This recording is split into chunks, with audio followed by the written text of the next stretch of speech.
In today's video, I'm going to teach you Guide with Squarespace and support.squarespace.com.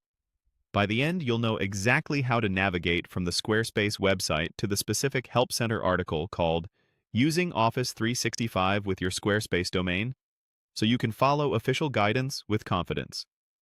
First, open your preferred web browser and head to Squarespace's Create Your Website page. This is one of Squarespace's main starting points and an easy gateway to the rest of the site. You don't need to sign in for this. We're simply using the public navigation to reach support resources. Once the page loads, look toward the top navigation for the Resources option. Click Resources.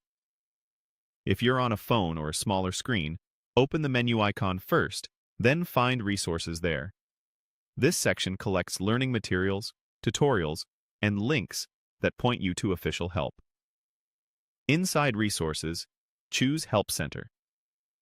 The Help Center is where Squarespace keeps its searchable knowledge base.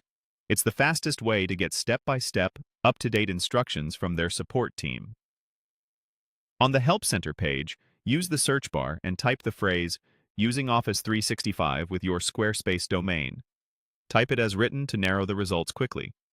You may also see references to Microsoft 365, which is the newer name for Office 365. The article you want will use this exact wording or very close to it. Give the page a moment to return results. When the results appear, click the article titled, Using Office 365 with your Squarespace domain. That opens the official guide. Inside, you'll typically find an overview of how the connection works, what records are required, and links to more detailed instructions and troubleshooting if you get stuck. It's helpful to bookmark this page for later, especially if you'll be updating DNS or verifying email services. If your browser offers a reading view, turning that on can make the instructions even easier to follow.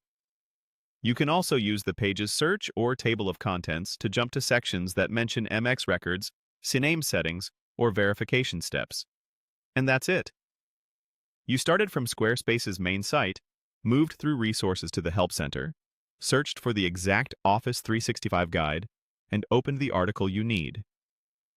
Pause the video here if you want to read through the guide in detail, and when you're ready, return to continue with your setup.